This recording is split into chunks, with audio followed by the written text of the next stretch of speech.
So I'm Dana, I'm the CEO of Flow Carbon, and I'm joined by some phenomenal panelists.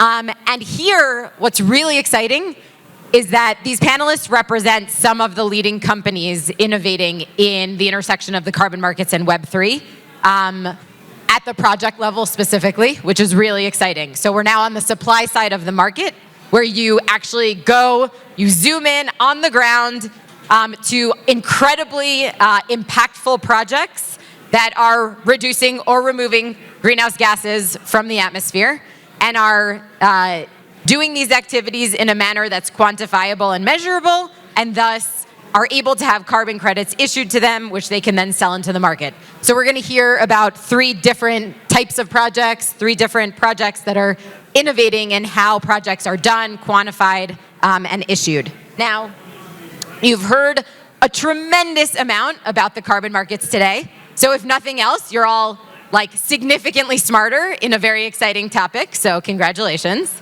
Now, what I want to do before we zoom really sort of in on the ground is to zoom out for a minute and just give you some kind of interesting stats about the voluntary carbon market so that you can contextualize it within other markets and kind of start to understand why it's so special, why it was the focus of an entire summit today, why there's a lot of talk of carbon markets and Web3 in DC, at a lot of the regulatory bodies, all over the place. So what I'm going to start with is the market itself, some stats about the market. I said earlier, this was a $500 million market in 2020. It was a $2 billion market in 2022, so it's pretty significant growth. And it's expected to experience something like 15x growth by 2030. So some of the projections have it as between a 50 to 100 billion, I've actually seen $180 billion market by 2030, which is just around the corner. So it's a really rare event to see a market for an asset, some would call it a commodity, accelerate and expand and grow that quickly. So from a purely financial and markets perspective, super fascinating. From an impact standpoint, I think you could all probably speak to the impact, but some of the interesting stats are as follows. This market can contribute up to 30% of the overall solution to climate change because the projects that can be financed via this mechanism of carbon credits can contribute between 30 and 37% of the overall impact that we need to see. So again, from an impact standpoint, from a climate mitigation standpoint, hugely important market. And then lastly, from the lens of Web3, this is a hugely important market simply because, coincidentally, the challenges that are inherent in this market and that have prevented it from scaling are exactly the right sets of challenges that blockchain technology can address. So it happens to be a phenomenal use case for Web3, which means that it is getting a lot of traction and momentum in the off-chain world to develop blockchain-based solutions for this market. So whereas the earliest experiences that many people had with blockchain came in the form of cryptocurrencies, the carbon markets represent a new complete wave of use cases for blockchain that's getting a lot of momentum. So with that, I'd love to introduce our panelists so they can talk about how they are applying, they are building really interesting and important companies in this macro environment. That is a hugely exciting environment. So I'll start with Sam. Sam, Carbon Path had a huge week. Can you tell us about it? Yeah, it's on. Great, yeah, thanks. Really appreciate the time and the effort here today. We actually did launch our token, so you today can actually go and buy a Carbon Path token and fund the shutting down of a well. So it's impact that can occur right now. And that's the one thing that we really wanted to focus on is industrial solutions. Industrial solutions are large, they're scalable, and they're actually a pretty low cost. So instead of allowing somebody to pollute here and then paying $1,000 to try to pick it out of the air over here, or trying to rebuild a forest, 1,000 miles away, we're trying to stop the source of pollution at the source. Why oil and gas wells? Well, it's a huge problem that nobody really knows exists. A lot of people have heard about orphaned and abandoned wells, and they know that's an issue. There's about 2 million of those within the country. But out of the 1 million wells that we actually get production from, 750,000 of those are what we call marginal producers. They only represent 5% of total production, but they're the primary source of fugitive methane emissions for the whole world. So if you can just shut down those wells, you don't have a whole lot of impact on the oil market, which is a regressive tax, but you can effectuate real reductions in methane. And when you think about that as 80 times more greenhouse gas potent, you can have tremendous impact right now. That's it. Awesome, thank you. Luis, Moss is really a pioneer at the intersection of the carbon markets and Web3. And I know you're using technology and have always used technology to increase the accuracy of carbon measurements in Brazilian forestry projects. Can you tell everyone about that? Yes, thank you, everybody. I'm very happy to be here. Moss was created in 2020 and in very little time was able to create some important tools.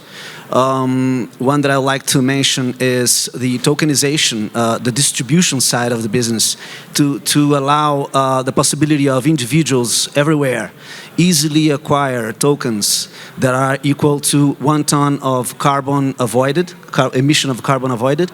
And we're using that very well. For instance, in the largest airline in Brazil, I bought a flight the other day, and in the end, I was able to compensate immediately that flight. And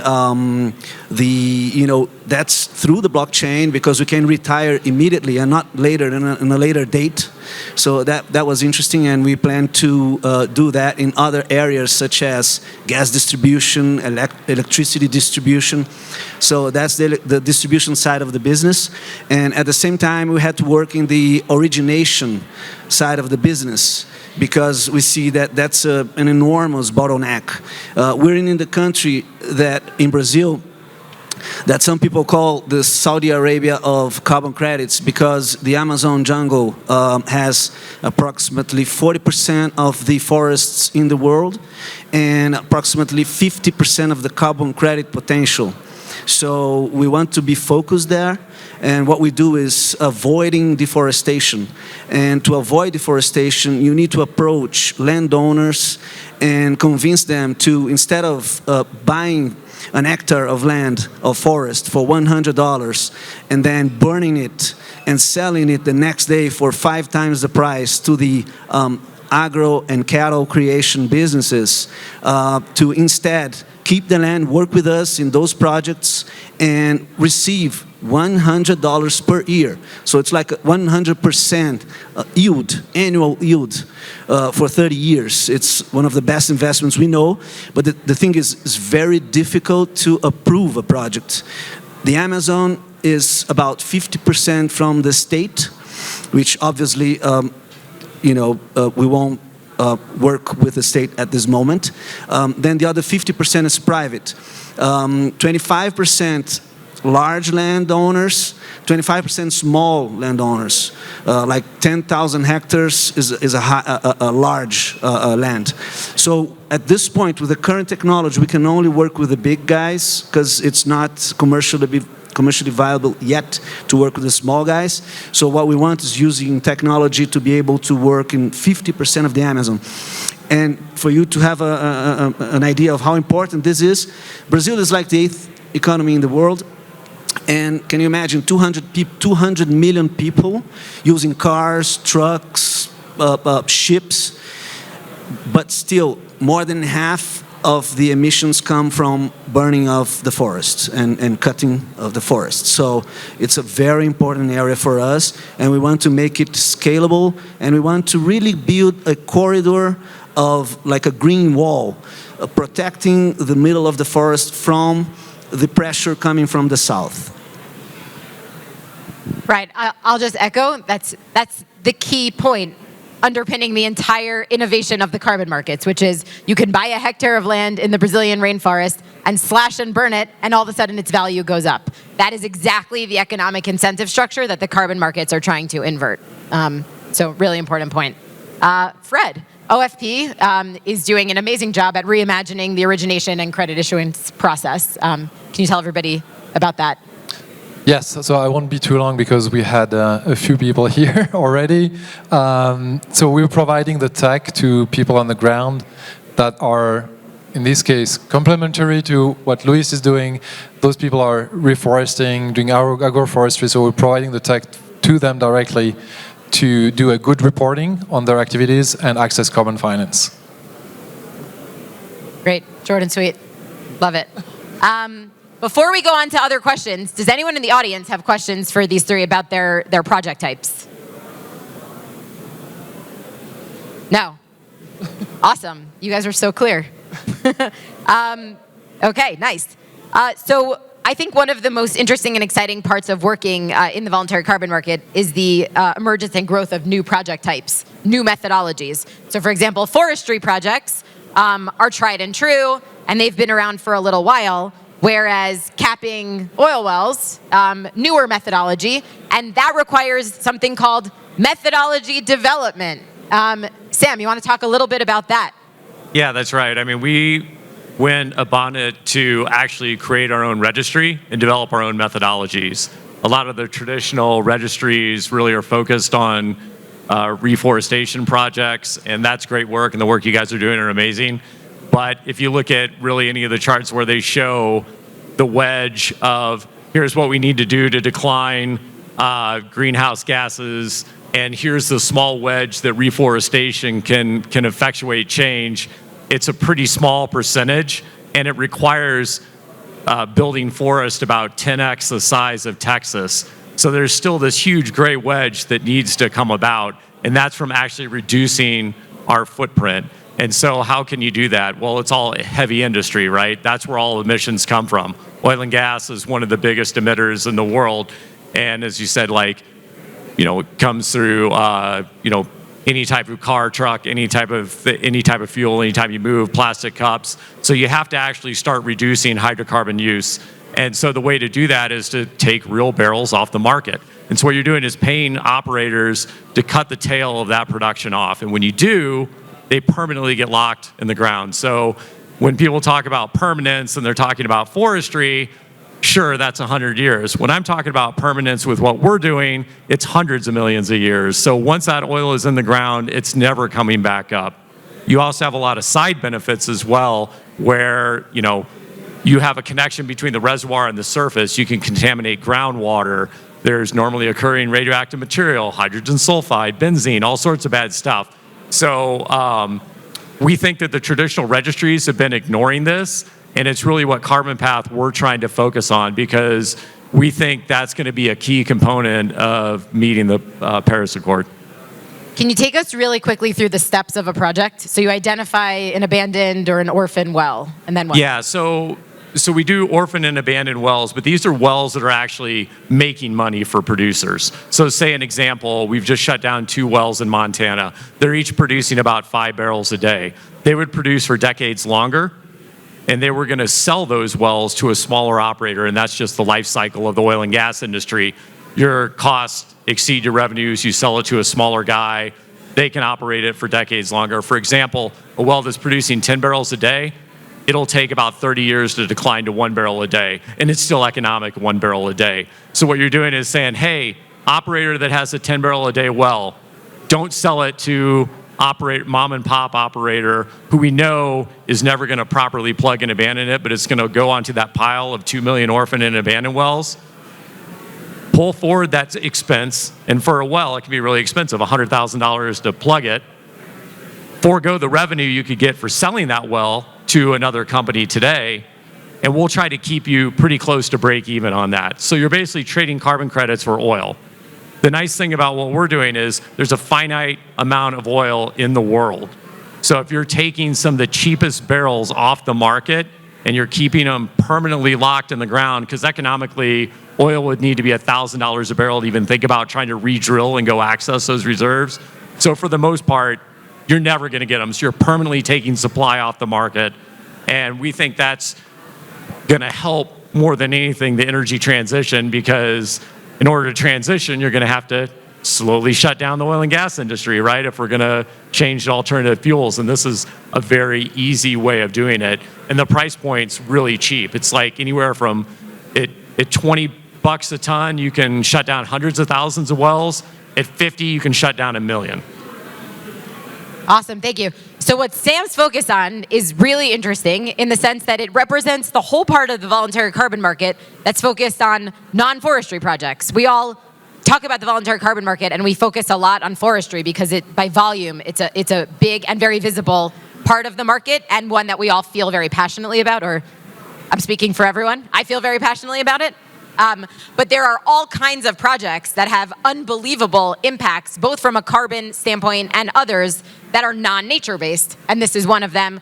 Cook stove projects, which I mentioned in an earlier project, are another, where you're handing out clean cooking devices to often women and girls in the rural developing world. EV charging stations. This is really fascinating. It is not economically viable to build EV charging stations, even in the United States, and so you can get carbon credits purely for building EV charging stations. So it's doing lots of different kinds of activities that have an impact of reducing or removing carbon. These are carbon projects in the voluntary carbon market. But now we'll refocus on forestry, because forestry is a much more tried and true category, but it's been beset by criticisms associated with the integrity of the underlying projects. Are they really doing what they say they're doing? And so these are two leading projects that are building technology to facilitate that. So Luis, can you talk about how Moss is helping solve that issue? Yes. There are 4 phases of a project. First one is diligence. We need to check whether the land is owned by just one person and not 2 or 3, whether that land is that size that is really being said, whether there are indigenous people, living in the land and the owner shouldn't be there. So there are several important issues that are very difficult to, guarantee, and they are very manual. So what we did is we created this system, Moss Forest, where we, through data crawling on 16 different databases, we extract real-time information and all the time, so that we don't waste time. As long as there's one inconsistency between one database and the other, we just stop investing our time. We're only 70 people, out of which about 30 people are forest engineers. We have an office in São Paulo, an office in the Amazon. It's too cumbersome for us to work 6 months, 8 months, and then discover in a paper-based data that this is not a good project. So first thing we did in the diligence side, we worked in the crawling of 16 databases. After that, there's the forest inventory that still we need people on the ground. Of course, we also are measuring samples of forest, but technologies are great nowadays of satellite imaging, so the price is going down every year. It's going to be amazing what we'll be able to do in real-time imaging already now, but every year is getting better. So we're really working on these 2 sides. Then there's audit and verification. Well, those we count on partners to use blockchain to help us leave the paper side, the PDFs that we see all the time, and put them on digitalization and blockchain. So you also asked about credibility. Currently, what we're looking at is all the projects are avoided planned deforestation. There's a law in Brazil that the landowner is allowed to deforest 20% of his land. The other 80% has to be intact. So we go and develop projects in that 20%. So there's no need of worrying with baselines, whether the statistical stats are good. We're just working on very certain deforestation possibilities. And we think that this is getting better. The registries are always working on enhancements, on better ways of calculating baselines. And they are also working with cushions, like we won't get all the credits of that area. They put aside about 20% or 30% of credits as cushions, so that in case the stats were not, did not come as expected, then we have that cushion to use, and there's no overcrediting. So we don't have a problem of overcrediting in our area. which is huge. We could get into this, but I think we shouldn't. I'm tempted, but we're not going to.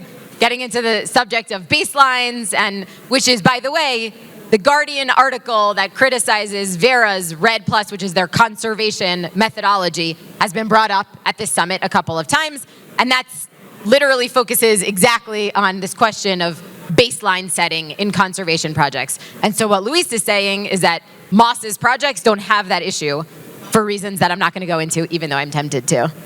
It's because Fred, how is OFP innovating in basically introducing technology to enhance the credibility of the calculations used for forestry? So the short answer is exactly what you said. No PDF. The longer version of the answer is making sure the data flow from the ground through the validation to the end buyer is, completely visible, transparent, and accessible. So that's kind of the longer version. I think, and I've had interesting discussions about people thinking, and that's relating to the topic now. And Jeff and I talked about methodologies on how to apply those kind of logic to other fields. And he's thinking about waste, which is awesome. How do you actually measure, capture the data from waste and make sure that all this data flow is legit and visible and transparent? It's not an easy task, not at all. And that's why also we need people, we need those conversations, we need people to actually address those issues, because every issue is specific. What Moss does is very specific. What Carbon Path does is very specific. And I do believe that the Verra and Gold Standard of this world, they're doing an awesome job, but they're doing a lot of things. So they cannot be too specific, because they don't have eventually the resources to address those very, very specific points. So I think the more of us who can address very specific issues with very specific methodologies, we will be in a much better place, because with blockchain in the back end, it's going to be much more efficient. Excellent. Okay. I think we have time for a couple of questions. Does anyone have a question?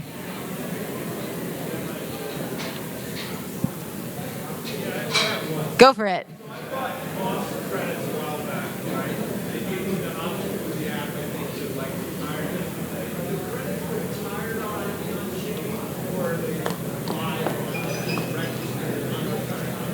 Yeah. Okay, I'll repeat that. So I bought Moss credits a while back, and through the app you can do the function of retiring the chain, the credit after you buy it, token. Yep. What I'm wondering is, in the registry, are they already retired in the registry when they're tokenized, or are they still live in the registry? No, you can buy and hold and not retire. If you are not looking for compensation, if you're looking to buy and hold and then selling again, it's just like a security, just like an investment. But if you want to compensate your footprint, then you have to retire it.